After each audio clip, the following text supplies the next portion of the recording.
বন্ধুরা আজকে আবার আমি আর একটা নতুন রেসিপি নিয়ে চলে এসেছি। সম্পূর্ণ নতুন একটা রেসিপি পেঁয়াজকলি দিয়ে আজকে বানাবো। পেঁয়াজকলিগুলোকে এইরকম ছোট্ট ছোট্ট করে কেটে নিতে হবে। এবার কড়াইতে আমি দিয়ে দিয়েছি একটুখানি সর্ষের তেল, আর এর মধ্যে দিয়ে দিলাম একটুখানি জিরে ফোড়ন।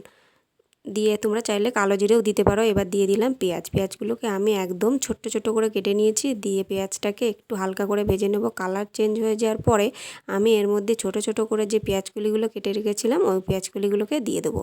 এবার দিয়ে দেবো এর মধ্যে আলু আর কাঁচা লঙ্কা। আলুগুলোকেও আমি একদম ছোট ছোট করে কেটেছি। দিয়ে এবার এর মধ্যে দিয়ে দেবো নুন আর হলুদ। দিয়ে এই সবজিগুলোকে সব কিছু একসাথে আগে ভালো করে ভেজে নিতে হবে। পেঁয়াজকলির জলসা ভাবটা যাতে চলে যায় তার জন্য এটাকে আগে ভালো করে ভেজে নিতে হবে। তারপরে আমি এর মধ্যে আদা বাটা অ্যাড করেছি।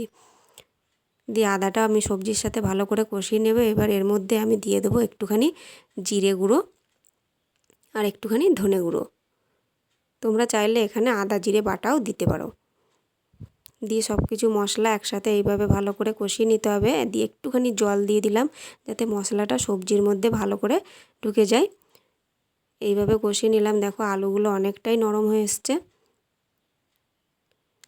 এই দেখো আলুগুলো নরম হয়ে গেছে। এবার আমি এখানে একটু পোস্ত বাটা নিয়েছি। পোস্তটাকে আমি শুকনো বেটেছি, কোনো জল দিয়ে বাটিনি। শুকনো অবস্থায় আমি এটাকে বেটে নিয়েছি। দিয়ে সেই পোস্তটা এবার এর মধ্যে দিয়ে দিলাম। দিয়ে এর সাথে একটুখানি হালকা করে নেড়ে নেব। যদি তোমরা চাও তো জল দিয়েও বাটতে পারো। এটা দিয়েছি আমি, এটা আরও আমার ভালো লেগেছে, সেইভাবেই আমি এটা করলাম। তোমরা চাইলে জল দিয়েও বেটে দিতে পারো। এবার আমি এর মধ্যে জল দিয়ে দেবো। দিয়ে এবার এটাকে ঢাকা দিয়ে দেবো যতক্ষণ না সেদ্ধ হয়, সেই পর্যন্ত এটাকে ঢাকা দিয়ে রেখে দেবো। ব্যাস এবার আমার এটা সবজিটা সেদ্ধ হয়ে গেছে। এবার ঢাকনাটা খুলে নিচ্ছি। দেখো সবজিটা সেদ্ধ হয়ে গেছে। এবার আমি আলু আর লঙ্কাগুলোকে এইভাবে একটু গলিয়ে দেবো।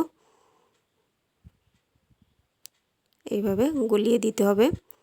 তোমরা এই রেসিপিটা অবশ্যই একবার ট্রাই করো। দেখো কত সুন্দর দেখাচ্ছে। এই রেসিপিটা কিন্তু গরম ভাতের সাথে খেতে দারুণ লাগবে খেতে। আর এটা তোমরা তো অনেকেই সব সময় খালি আমরা পেঁয়াজকলি ভাজাই খেয়ে থাকি, তো এই রেসিপিটা একবার অবশ্যই ট্রাই করো।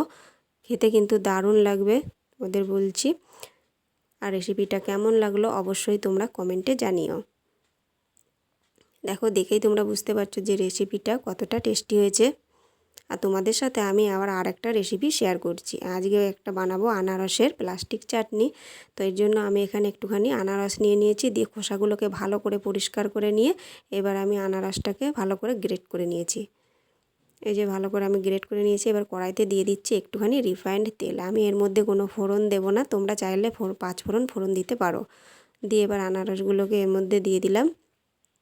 দিয়ে আমি এর মধ্যে কোনো হলুদ দেবো না, তাহলে কালারটা চেঞ্জ হয়ে যাবে। এই অবস্থায় আমি দিয়ে দিলাম চিনি। যে যেমন মিষ্টি খেতে চাও সেইভাবে চিনি দিয়ে দেবে। এবার এর মধ্যে দিয়ে দিলাম কাজু বাদাম আর কিশমিশ। দিয়ে এটা এর সাথে ভালো করে এইভাবে মিক্স করে নেব। আর এখানে আমি দিয়ে দেবো এবার সামান্য একটুখানি নুন দিয়ে দেবো। আর দিয়ে দেবো একটুখানি লেবুর রস। লেবুর রসটা অবশ্যই দেবে বন্ধুরা, এটা কিন্তু অনেকেই দেয় না। তো একটুখানি লেবুর রস দিয়ে দেখো। অনেকবার তো হয়তো আনারসের চাটনি খেয়েছো, কিন্তু একটুখানি লেবুর রস নামানোর আগে দিয়ে দেখো। এই চাটনিটার কিন্তু স্বাদই বদলে যাবে আর খেতেও কিন্তু দারুণ লাগবে। তোমরা অবশ্যই একটুখানি এইবার লেবুর রস দিয়ে খেয়ে দেখো, দারুণ লাগবে। আর রেসিপিটা কেমন লাগলো অবশ্যই তোমরা জানিও।